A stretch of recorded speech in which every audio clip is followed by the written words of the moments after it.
this is my terminal. Now looking at it, it could be anything. It could be Wezterm, it could be Ghostty, it could be Kitty, it could be Alacritty, it could be any of them. You can make any terminal look like this. However, from the description, you already know this is Neovide, which is not strictly a terminal application. However, it's pretty close to my end game terminal. I actually prefer it to any of the others. I'll explain a bit why. Now I was using Kitty previously, and Kitty allows you to do a couple of things. So if I actually open Kitty, that's Kitty here. This is Kitty here on the right, and this is Neovide here on the left. So you can see they look pretty similar. I've got similar workflows in both.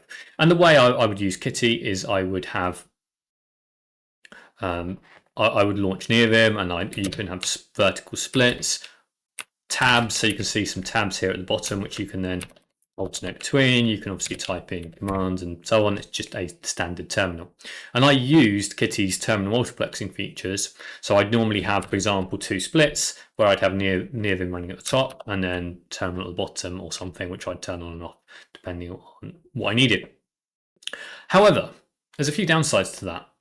So if you launch Neovim in Kitty and you want to be able to navigate from this Neovim instance up here down to this Kitty pane, you have to have a plugin. So it listens for the keybind in Neovim and then sends a request to Kitty to actually move the cursor between the two. And that requires quite a lot of setup, and getting that working nicely is not great. The same thing's true, of course, with Tmux or any other multiplexers you might use. I'm using Kitty and I've used that workflow. So I've got a Neovim plugin that says when I press Control and down, if the bottom window, so let's just add a split here. So I've got 2 Neovim windows here. I've got the key press effectively says when you press Control down, if there's a Neovim pane below the current one, move to that. If there's not, send a message to Kitty to move the panel down. I forget what the plugin's called, but that's how it works. So that requires quite a lot of setup. What you end up doing is having to configure your terminal application and also Neovim to work really nicely with each other. Now, if you don't use Neovim, it probably doesn't matter. I'd say it's still worth it for the animations, but that gets kind of complicated. However, inside Neovide, I can go into my project. I can start Neovim, open a split in exactly the same way, but because this is Neovide and we're just opening a split within Neovim, you don't need that extra effect. You don't need that extra plugin to do that. So it actually simplifies the configuration quite a lot, and it makes life a lot easier. There's other benefits as well. So in Kitty, I did have I don't think I've got the keybind set up now, but I had a plugin installed for Neovim called Kitty Scrollback. And what it allowed you to do is it allowed you to, for example, run a long command and then open the scroll buffer, which is everything that's just been printed, in Neovim. And that requires, again, a plugin for Kitty and a plugin for Neovim. You don't have to do that in Neovide because it's already in Neovim. So if I want to do the same thing, I can do find dot, and now I've got a key that enters normal mode. I've got it as shift and escape, but obviously you could have it as whatever you want. That will enter normal mode. Let's say I want to open up the file 25 lines up. When I press Control Escape, it also turns on relative line numbers so I can jump back up. Let's say I want to open up the file 25 lines up. I'll type 25k like I normally would in Neovim, and then GF, and it will open that file in the buffer. See, I can close that and I get my nice animations.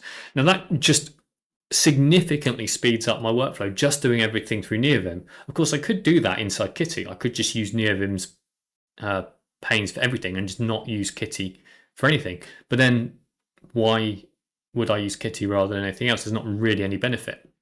And by using Neovim as a terminal, as I say, you can just spawn a new terminal and it opens up in terminal exactly like the others.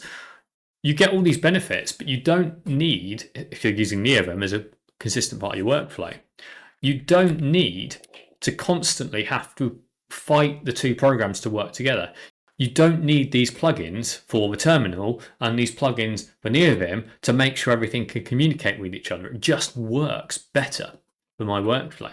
So that's why I really like it. And you get the beautiful animation. So as you scroll down, you get the smooth scrolling. You've got the terminal multiplexing. So if I press Alt Enter, I'll just close that. I've got my terminal multiplexing, exactly the same I had in Kitty, where Alt Enter opens for me a tab.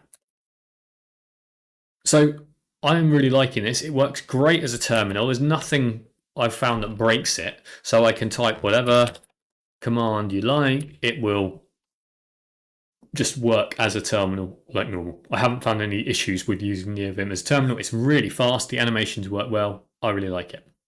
So what are the downsides? Well, in my Kitty workflow, I was using Kitty. As I said, I'll just relaunch Kitty again if I run Kitty once more. So in my Kitty workflow, I was using Kitty for my terminal multiplexer. So I was using Kitty splits and tabs as my multiplexer. I wasn't using ZeLJ or Tmux or anything like that. If you do, you're going to encounter problems. So if you start running ZeLJ in here, and I won't do it because my setup's kind of breaks it. It is possible to override these, but if you ran ZeLJ in here or Tmux and then run Neovide inside it, the key combinations are going to conflict and you're going to have all kinds of problems. So if your workflow heavily relies on Tmux or ZeLJ, I would say don't do that. I'm using Neovide's tabs here as my tabs where I was using Kitty. In Kitty, what I could potentially do is have a Kitty tab. So I've got my tab here, and then I could also have a Neovide tab within it. So you can see I've got my Neovide tabs at the top, my Kitty tabs at the bottom. Now, I've never liked that as my workflow. When I was using Kitty for my terminal multiplexer, I never used Neovide tabs because I've got workspaces within my desktop. I've got tabs within the terminal, and using tabs within tabs caused my small brain to explode. So I don't do that. I only use one layer of tabs, because if you end up with tabs in the terminal multiplexer and then tabs within Neovide, it's hard to have sensible key combinations, and I just find I lose stuff. So I don't do that. So your workflow might be different. You might really like that. I don't like having nested tabs like that. I find it too confusing. So you do have to sacrifice that double layer of tabs if you are doing this. And yeah, that's a sacrifice you have to make. And you can't use Tmux or ZeLJ sensibly within it. But other than that, I've actually really liked using Neovide as my terminal, and I suggest you try it. It works really well. And the animations are great. I really like typing, just the typing experience within Neovide. I'll put a link to the GitHub issue where I describe how to set this up below. Feel free to try it. And yeah, give it a go.